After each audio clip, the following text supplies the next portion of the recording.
1, 2, 3. The following is the full uncut conversation from our episode, Organizing for Ceasefire Through Policy and Protest. Meet the people of Jewish Voice for Peace, JVP, and New York Assembly member Zohran K. Mamdani.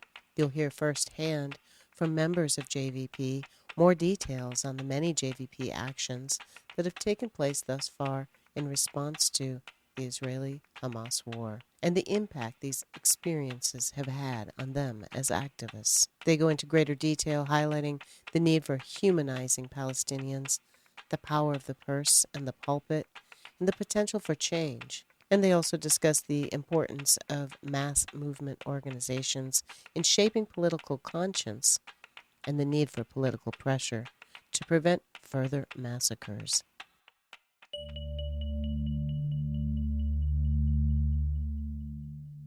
You've probably seen them in protests since the start of the Israel-Hamas war, out there in their black shirts with white writing in Grand Central Station or at the Statue of Liberty in New York, at the Capitol in Washington, D.C., on the highways of Durham, North Carolina, or even at the Rose Bowl in Pasadena. You've probably seen them in protest, but have you asked yourself who the people are behind Jewish Voice for Peace, or JVP, the largest progressive Jewish-led pro-Palestinian and anti-Zionist organization in the world? The Grand Central Station sit-in made history as the largest act of civil disobedience in New York City since the Iraq War. What attracted so many Jewish-identified Americans of so many generations to that action and these others besides? Not so long ago, in the studios of CUNY TV, I had a chance to talk with two JVP members, Petchesky, Rosalind, professor, veteran political scientist, and leading theorist on international reproductive rights and justice, and Jay Saper, an artist and Yiddish translator, about their motivations for taking action today. And we were joined in that conversation by a Assembly member, New York Assembly member, Zohran Mamdani, a Muslim, a democratic socialist, and the first South Asian man in the New York State Assembly. Long before October 7th, Mamdani, who represents the Astoria, Queens part of New York, introduced the Not on Our Dime bill that would make it illegal for New York State registered charities to fund organizations that support Israeli settlements. The problems at the root of the death and dying today go back decades, my guests say, even generations. Can policy like this and protests like these work together to bring about ceasefire first and an equitable future going forward for all? Well, here we are, and I just have to say I am with three extraordinary people. Roz, I have known you for so long. Decades. So happy to have you here. Well, Jay, thank you so much for being here. It's just great. Assemblyman, honestly, truly, it's an honor to have all of you. We often start our conversations by simply sort of settling ourselves by sharing who is uppermost in our minds, on our hearts. Starting with you, Assemblyman, who are you thinking about as we begin this conversation? You know, I'm thinking of a man by the name of Hani. He works at UNRWA, the UN Refugee Works Association, which provides care for Palestinians that have been displaced. I think of him because many, many months ago, I had been in communication with him about setting up a soccer tournament in Astoria where we would raise funds for displaced Palestinians. We didn't know then the devastation that was to come. And the other day, there was an image that the Israeli military circulated of hundreds of men stripped of their clothes, kneeling, hands tied, and it was eerily reminiscent to me of Abu Ghraib. And the Israeli military said that these were all Hamas terrorists. And I saw Hani comment that one of those men were his brother, that he was a shopkeeper, and he could see him in the line.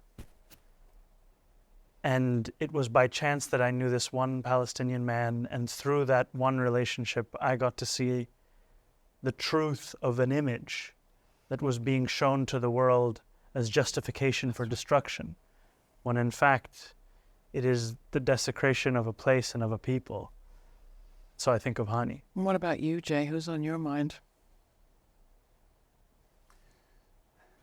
Ahmed Abu Atema is on my mind, a writer and activist in Gaza who led the historic 2018 Great March of Return, returning every single week for more than a year, demonstrating the Palestinians' right to return to their home.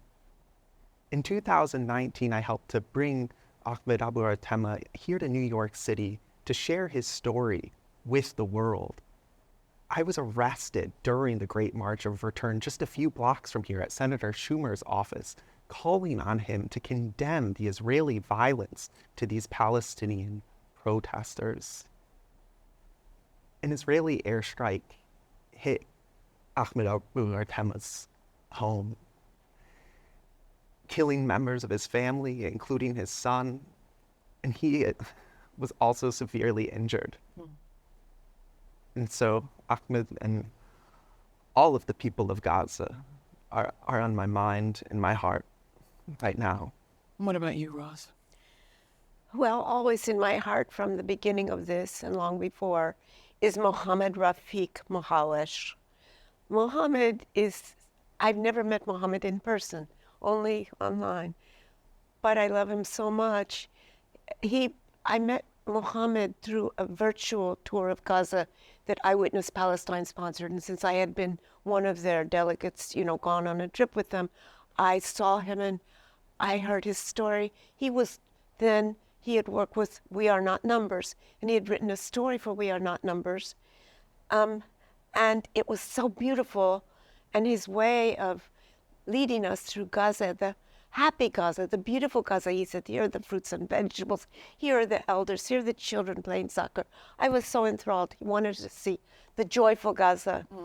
And then we invited him to contribute to our book, A Land with a People, the book that Sarah Sills and Esther Farmer and I co-edited. And he wrote a beautiful story for it. And then he participated with us in a lot of launches and events for the book, and we just became close friends.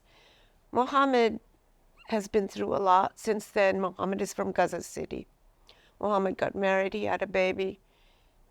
He cut to the present. Mohammed wrote a dispatch for Al Jazeera last week, the week before, saying that he and his wife and his 2-year-old and his aging parents and his entire extended family were hunkered in a building that is being bombed. He couldn't go out to get his parents' medication because there were no pharmacies left because the pharmacies had been bombed. There was no water. He was feeding the 2-year-old dried powdered milk and cereal, and the 2-year-old's lips were all dry. And he said, maybe the best we hope is that we won't be conscious when we die. Or maybe there aren't words. And I don't know if Mohammed and his family are alive at this moment or not. I don't know. But his teacher was no doubt, what's his name? The poet. Rafat, the great Palestinian poet who edited 2 books, one of which is Writing Palestine, Writing for Gaza. Instead of fighting for Gaza, writing for Gaza. He was killed this week with his members of his family. And I have no doubt that he was Mohammed's professor. So I linked them both. Well, and I'll only lift up the name of Vivian Silva, who I know worked for her whole life for peace and justice for all Palestinians and Israeli Jews and Israelis, and who didn't live to see it, and who I think of also in this moment, along with so many others who had a vision of justice coming eventually if they fought hard enough, and they didn't live to see it. You are all fighting for, well, you're going to tell me what you're fighting for, what your goals are, but I just have to acknowledge that you have spared the time to come here today from a busy schedule. It's extraordinary to see what Jewish Voice for Peace, what the legislative initiatives have come in this time. And I don't want to spend a lot of time with each of your biographies, but if there was one thing you thought was important for people to know about you, you've shared a little bit about who you are thinking about, what would it be? Jay, if there was one thing you needed people to know about you, what would it be? That I so love my Jewish identity, am deeply connected to my grandmother's language of Yiddish, and am so inspired by my family's legacy of understanding our Jewish identity as a commitment to social justice and to carry that legacy forward. My aunt grew up in Jackson, Mississippi. Her synagogue was bombed during the Jim Crow era because of her rabbi's commitment to support the Black freedom struggle. And she continued to stand up to support racial justice in face of great violence. And I learned from her that my Jewish identity means taking action to bring about a better world. It means carrying forward a commitment to justice. And what about you, Roz? So much one could say. Oh my gosh, especially if you're 81 and you're older than the state of Israel. I have to speak in dialogue with Jay, my dear friend and sibling, because my story is quite different. You know, I grew up in a very observant Jewish family in Oklahoma, and I was a teenager during the Civil Rights Movement, and I became very involved with the Civil Rights Movement. And when I went to Israel at the age of 16, I witnessed racism. And I was so angry and so disillusioned that I turned away from Judaism for many years. And only now, through JVP, through the young people of Jewish Voice for Peace, I'm rediscovering my connection and my identity as Jewish. I wouldn't have embraced it as much. But people like Jay have helped me. Jay has helped me rediscover my grandmother's origins. Jay has led me to all kinds of sources in my research about this little town in now Belarus, but on the border between Russia and Poland. And I want to do a work on pogroms. So I'm very grateful to Jewish Voice for Peace for its brilliant politics and organizing skills, but also for its Jewish identity. Mm-hmm. And Zohran, your story is very different. I'm curious to know what you think is the most important thing to lift up. Is it that you're the first South Asian member of the Assembly? No, South Asian man? I think for me, it would be that I grew up, at the age of 5, I moved to Cape Town in South Africa. I lived there until I was 7 before we moved to New York City. And it was right after the fall of apartheid. And I always remember the words of Nelson Mandela saying that we know all too well that our freedom is incomplete without the freedom of Palestinians. And then getting to New York City and getting to the United States and being met with a completely different understanding and approach to the question of Palestinian human rights. And what has driven me for so long on this question is that this is the point of contradiction. This is the point of exception when it comes to seemingly universal values. And whereas the rest of the world sees it as such, this country for so long has not even recognized the absence of its application of those rights to Palestinians. And I should say you're a Muslim. Yes, I am. How have you connected with JVP? What is the connection as you see it in practice? I think the connection has been in the willingness to fully apply those ideals and the understanding that it is through our application of these beliefs to Palestinians that we finally live up to what those ideals are supposed to represent. And it is a beautiful illustration of how Judaism and Zionism are not the same thing. One is a religion, the other is a political movement. One has lasted for far longer than the other. And yet we are told time and again these lies as an attempt to justify and shield the state of Israel from any kind of critique. And it is what JVP does, what If Not Now does, what so many Jewish leftists do in this country and across the world, is to make the truth known. It's should be known by everybody, but if not, I'll say it, that the activism of JVP and of all of you began long before the Hamas attack of October 7th. In fact, you all got arrested, I think, together, as I understand it, at Schumer's house, Chuck Schumer's house, after actions that had happened in the West Bank, at the settlements. In all of the demonstrations that you have been part of, is there one experience that you want to share? Is there one action that you're particularly proud of, that stands out? You've done so many and so many relentlessly. I remember there was a JVP protest at Grand Army Plaza. This was a few years ago. In Brooklyn, and I remember being there alongside State Senator Jabari Brisport, and the two of us spoke. And after I spoke, I met with so many of the mothers of children I went to middle school with. And it was such a beautiful, full circle moment for me to reconnect with people that helped to raise me and people whose politics I never knew, and seeing them here present in this moment. And I think for so long, I connect to what Jay was saying about the importance of Jewish identity. I grew up in a very Jewish neighborhood, and it was very much a part of my childhood. I grew up in Morningside Heights, and there is this fear because of the constant drumbeat about the supposed inseparable nature of a religion and a political movement, that if you were to critique one, you must leave the other behind. And in that moment, seeing all of these aunties that had helped to raise me, these aunties who I knew from bar mitzvahs and from play dates and from afternoons in the park, seeing them there showed me that some of the things that we fear, they do not have to be the case.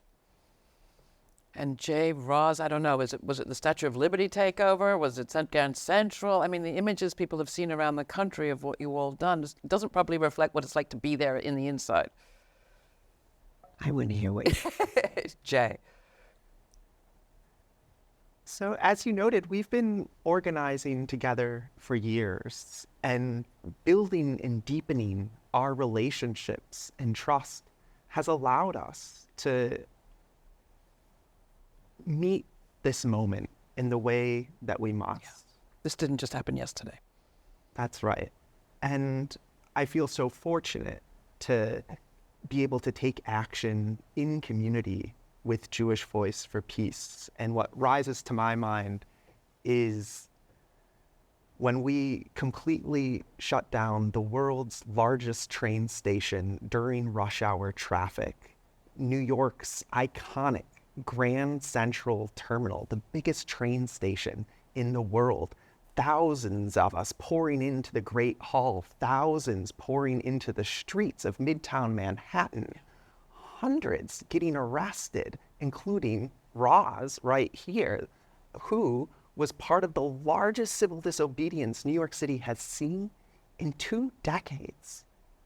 We saw that spread around the world. We saw sit-ins in the wake of that in train stations all over the world. People seeing that our voices matter, that the people of Gaza are not alone, will not be forgotten, and that we are going to keep raising our voices to do everything that we can to say, not in our name. Roz? Well, I have to go to the Grand Central Station too. I have to, because that to me was the most electrifying. But I have a little bit, Jay, and I would say about a dozen or 15 other young people who are, to me, geniuses, really made this happen. Really, you have to understand the bones of an event like that. It doesn't just happen. It happens because so much work. Yeah. So for me, the thrill was double. First, I organized all these old people, Jewish elders. We had an affinity group of Jewish elders, and the Jewish elders were like nervous. And then we were in this place, and they were the hotel next door, and they were chasing us out, and we were going, and there were the police. And I thought, oh my God, the Jewish elders are like cats, they're just scattering all over the place. Then they came back together, and we came in, and double. I said double. Number one, I just thought, there's this, what do you call it in the back? Where you go up the stairs. Mm-hmm. Almost like a balcony. It's like a balcony, because we had these rabbis and organizers up on the balcony. And I thought, I'm just going to walk up a few steps and turn around. And I walked up a few, because I was supposed to sit down on the floor. And I walked up a few steps. I turned around, and there were thousands of people. I thought, oh, my God, look at this. We did this. This is amazing. This is amazing. I'll never forget that moment. And then I sat down. And as I was sitting down, oh, there's Elena doing, go over here. There's Jay going like this. There's Eliza talking to media. There's this one. And I said, those are my people. They did this, all this work. They're doing it now. They're orchestrating it. They're thinking of every detail. They're amazing. One person in our elders group said, if there's a Nobel Prize for organizing, it should go to JVP. For more episodes on the Israeli-Hamas war, check out in our archives Media, Storytelling, and the Israel-Hamas War, A Journalist's Perspective, by going to lauraflanders.org.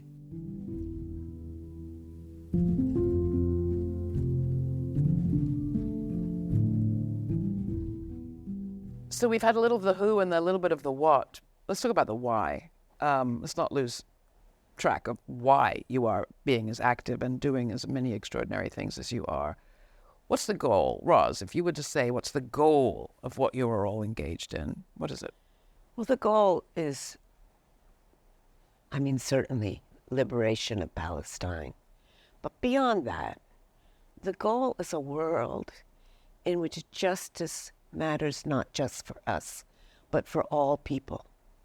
And when we start to feel the connection, deep connection, between us and others who were always divided from us. So I consider it a really rare privilege and a beautiful thing in my life that I have so many Palestinian friends, African-American friends, African-American partner. So why wouldn't everybody rejoice in that kind of bond? Humanity. That's, I think, the goal. Humanity as a whole. That's how Malcolm X put it. And when we say when you say liberation for Palestine, what does that mean for you, Jay? Well, right now, we need the bombs to stop.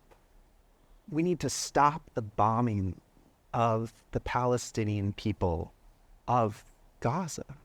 We'd like all the bombing to stop, to be clear. All of the bombing. Absolutely. Absolutely. And that is supported by billions of dollars in U.S. military funding to Israel. So we need to stop the bombing. We need to stop billions of dollars flowing to the Israeli military from the U.S. government and support the people of Palestine in living with the full freedom and dignity that they deserve. You have been involved in legislation to address some of this. Going back again, before October 7th, can you tell us about the Not on Our Dime bill and where it came from? And did it immediately occur to you that there was something a state assembly person could do to address this question? You know, the legislation would make it illegal for New York State registered charities to fund Israeli settler organizations. And this is legislation that, quite frankly, should not be needed because Israeli settlements are illegal under international law. Just to make sure everybody in the audience knows what a settlement is. It sounds so benign.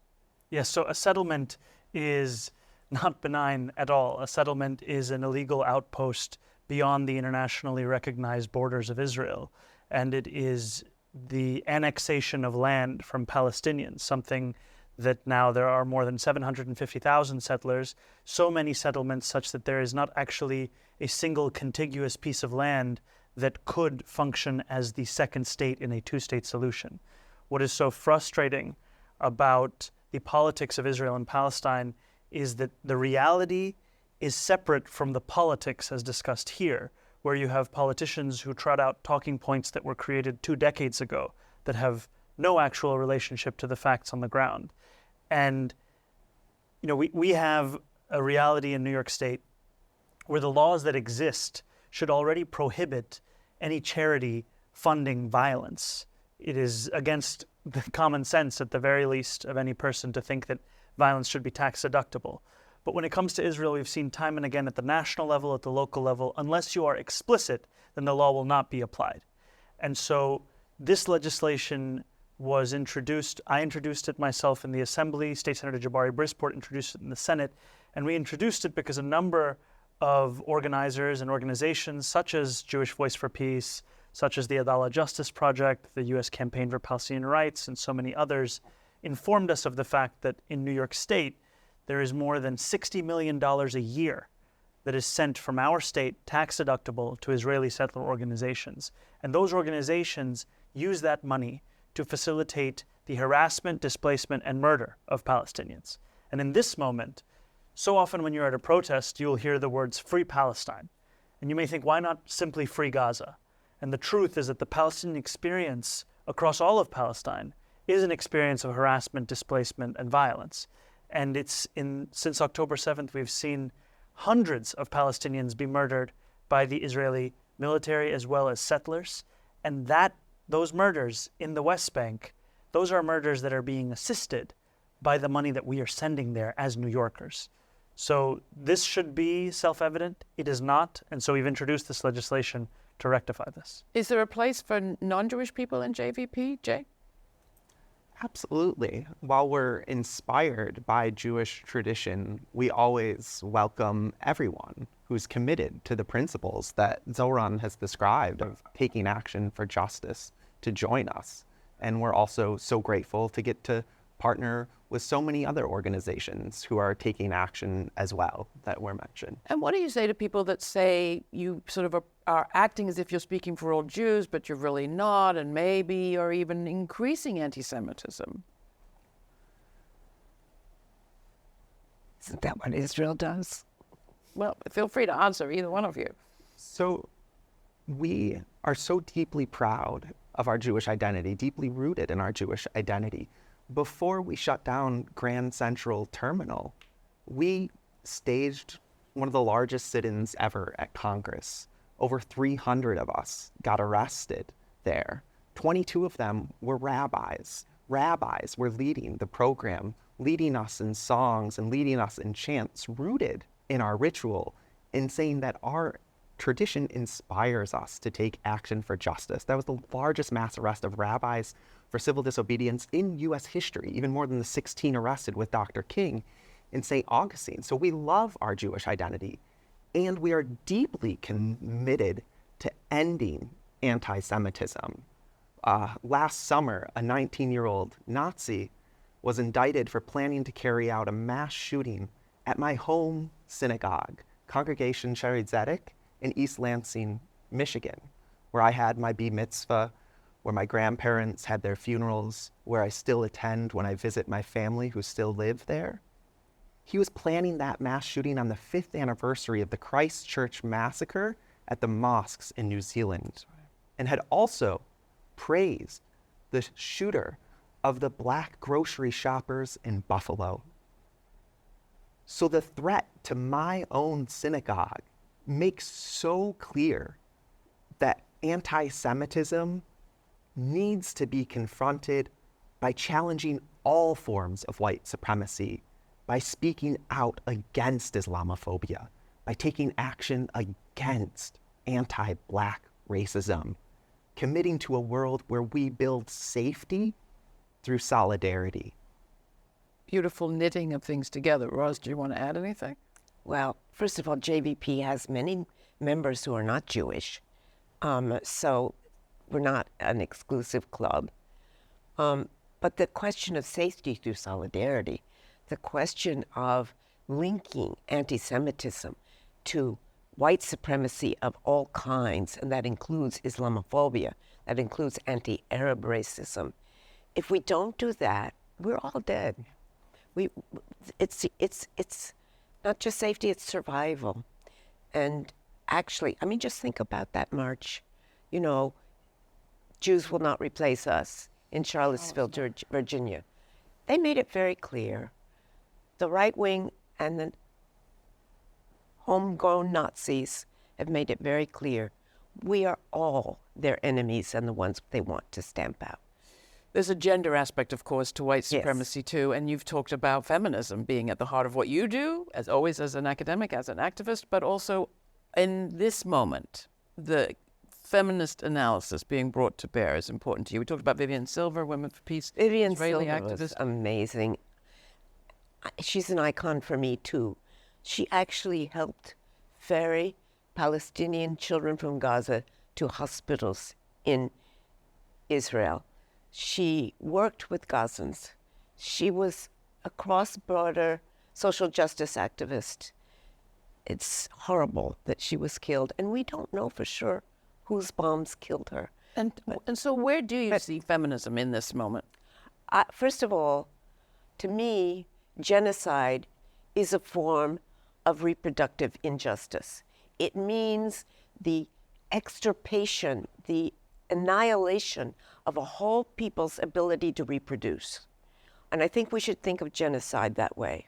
We should also understand that Israeli oppression of Palestinians has involved every level of population control.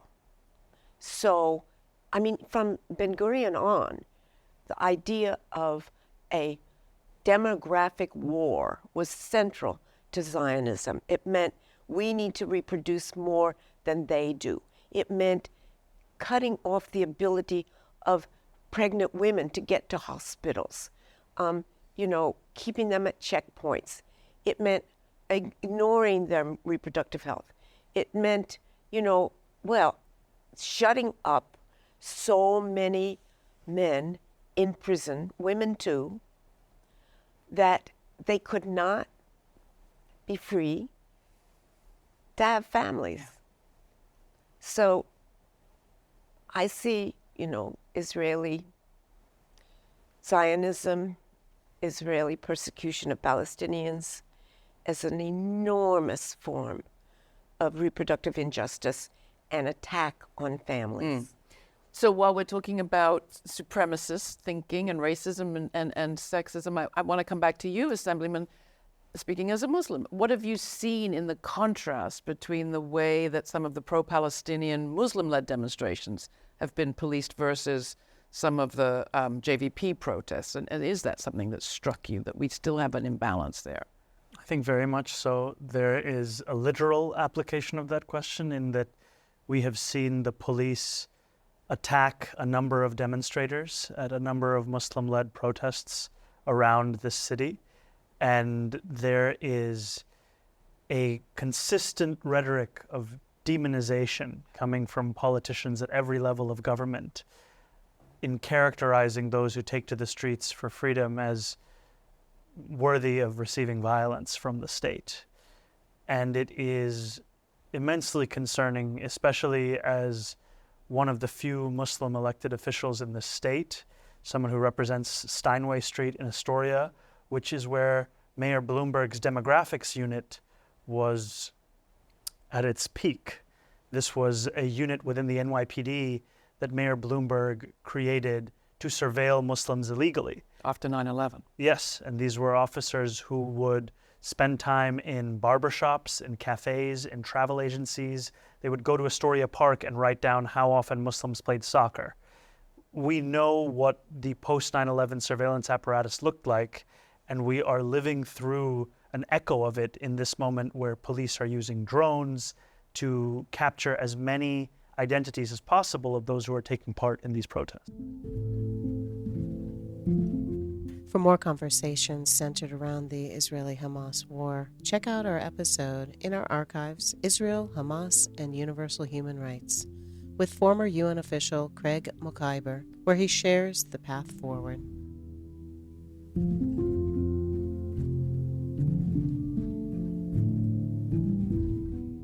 So we're sitting here very politely, and thank you for that. But I feel like there's a war outside, and there's a very large change that you are calling for. You're calling for a new lens to be applied to what is happening in Israel-Palestine. You're calling for a rhetorical shift. In some ways, you're effecting a rhetorical shift, and I'd like you to talk about that. But speak to the audience that feels this is your struggle. Perhaps it's not theirs. We've gotten a taste of how the you is very big, but where do you see this going? Who do you need to join you? Who are your biggest obstacles, perhaps? Who do you want to address, Ros? The militarists. Going back to feminism, there's a reason why so many women's groups around the world, Women in Black, Women in International Peace and Freedom, women's groups have always said strongly, war is never an answer. War will only lead to more war and more violence. Rape is an intrinsic part of war. Women suffer sexual violence, and so do men. Thinking of Abu Ghraib, sexual violence, rape is an intrinsic part of war. Making it possible for people to live. I would say to people in this country, let's just say the U.S., think about your tax money. Think about how much of your tax money is going to the weapons of war, to destroying other people. Is that what you want your tax money to do? Instead of, Martin Luther King said it during Vietnam, like a vacuum sucking up all the resources for education and health, infrastructure. Stop war. What about you, Sounds trite, but it's true. Jay, is there someone you want to address here that isn't part of your movement yet that you'd like to be, or that you feel doesn't understand what you're doing? Well, what we understand and what we know is so important to address is that the root of violence is oppression. And we have to understand that 75 years ago, 750,000 Palestinians were forcibly displaced from their homes during the Nakba. They've been subjected to an apartheid government ever since. And so we know that we have to speak out, that we have to take action, that nobody can be free until Palestinians are free, until everybody is free, until we address the root causes of violence, until we address the 75 years of oppression. And coming back to you, Assemblyman, what's your sense of your role as a politician, as an elected, and what would be your message perhaps to other electeds about what their role could be in this moment? My role and the role of many politicians in this country is to make clear that your language and policy with regards to Palestinians and Israelis is inextricable from the realities faced by individuals across this country.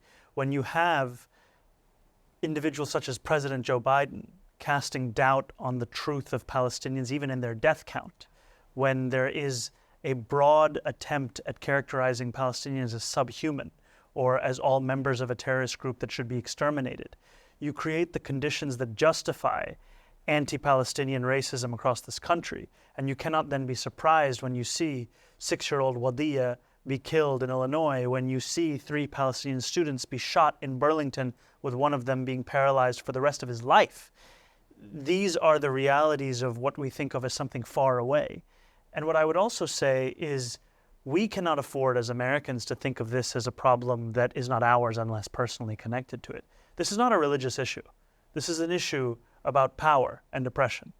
And we must know that in this moment, when we have a mayor here in New York City saying that we don't have enough money to have library service on Sundays, or trash cans at the ends of our streets, or any money for basic provisions for New Yorkers, how is it that we then have enough money to send $3.8 billion in annual military funding, or an additional $14 billion that President Biden is requesting for the Israeli military?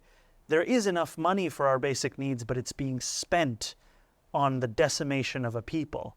And as Americans, we must know that whenever our needs are denied, it's because there is something else that is being funded. So in terms of the tools that are at the hands of assembly people or electeds or state senators, I'm hearing the power of the purse. Anything else? There's the power of the purse and the power of the pulpit. You know, it is our job to humanize every single person. And yet what we see is an attempt at every juncture to dehumanize Palestinians. I serve in the state legislature. The Governor Kathy Hochul, when asked what she would say to Palestinian Americans concerned for the safety of their loved ones in Gaza, the first words she had to say was, "I call on law-abiding Palestinians to condemn Hamas." What does that indicate of her views of the humanity of Palestinians if the first impulse is to use them as a political cudgel? You obviously have a good working relationship. We won't go into the details of it, but is there advice that you have for an effective kind of inside-outside strategy between activists and electeds? From your point of view, is it helpful when people show up at your office? Is it what is helpful, perhaps what isn't? I think it's immensely helpful. I would never have introduced legislation that I'm so proud to be associated with were it not for the efforts of activists and organizations like JVP. And I think the truth of the matter is that we cannot look for a conscience in politics and politicians. We have to find it in mass movement organizations. And it is that conscience, that compass, that keeps myself and so many others on the right path. I have just two last questions, and one of them has to do with you, Roz. I mean, you mentioned in a speech not so long ago that you felt like you were a time traveler, and you described being part of sit-ins against the Vietnam War, and that reminded me at Columbia, and that reminded me of sit-ins that I participated in against apartheid in South Africa.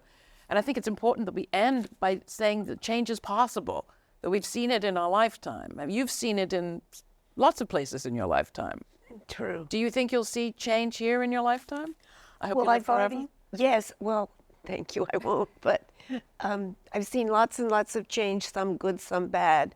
But what encourages me now is that conversation about Palestine and talk about Palestine and even the beginnings of the humanization that Zohran was talking about is really beginning. We really see much, much more awareness. There was never, people weren't even talking about it. It wasn't in the public arena as much as now. And I think that opens the way. And having people in, I mean, they're a minority still, but people like Zohran in New York State politics, and people, people like Cori Bush and Rashida Tlaib from Michigan. And these are great, great, wonderful allies of Jewish Voice for Peace. I don't think we could do our work without them. And that inside-outside thing makes us, we're so grateful to be able to have conversations with And these we're seeing wonderful trade people. unions get involved more than they did before. How would you imagine the story will be that the future tells of now? That's our usual closing question. What do you think will be the story the future tells of this moment? Jay?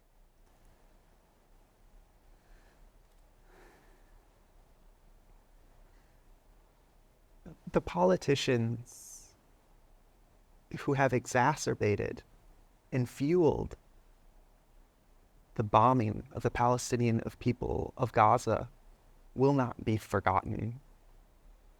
But also, what will be remembered is everyday people around the world taking to the streets, raising our voices, refusing to accept what we are witnessing, a genocide unfold in real time, that people put their bodies on the line, took risks, that we did everything we could, because we must do everything we can to try to stop the bombing of Gaza. Assemblyman? I hope that this time will be remembered as one where people picked courage over cowardice. And people picked conviction, and for a long time it was conviction over calculus, but I think the calculus itself may be changing in this moment. The amount of people I've seen on the streets, the fact that a call to value Palestinian lives and call for a ceasefire is the majority position in this country is sadly a remarkable development in the history of this country's relationship with Palestinians. And I think it speaks to the fact that there is a broad chasm between public sentiment and political convention. And I hope that this is the time that we look back as when we created the bridge between the two. And we started to see that reflection in the chambers of power. And sadly, because it has taken such a slaughter. It is heartbreaking that still the most powerful tool we have in changing American public sentiment with regards to Palestinians is the mass murder of Palestinians. It should not take this to recognize the humanity of a people. But there are so many more Palestinians that we still must save.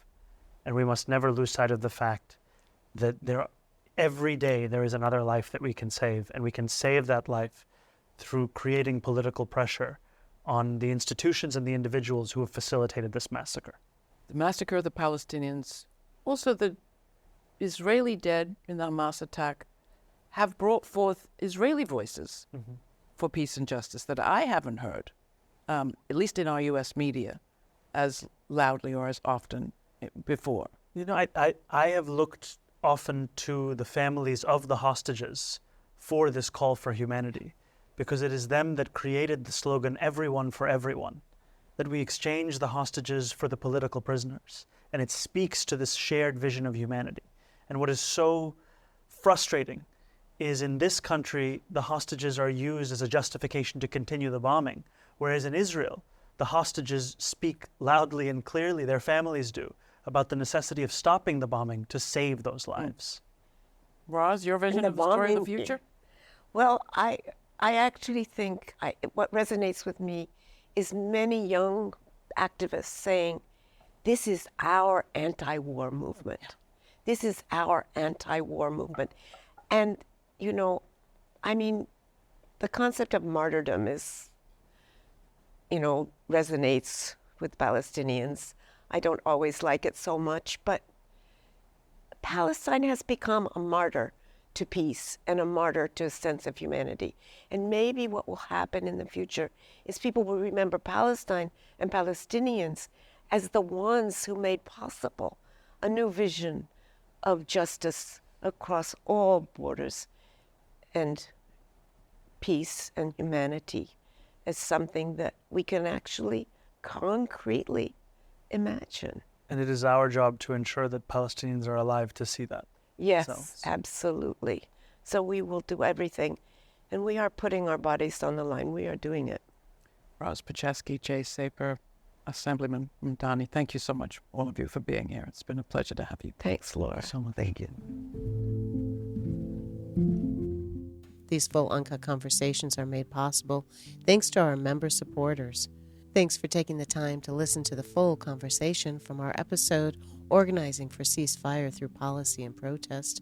Meet the people of Jewish Voice for Peace, JVP, and New York Assembly member Zohran K. Mamdani. You'll find more information on all of our guests included in our episode notes posted and available for everyone at patreon.com/TheLF Show. You can follow us there or become a member. We are an independent media organization that is dependent on our member supporters. Please consider making that support monthly for a few dollars. Go to patreon.com/TheLF Show.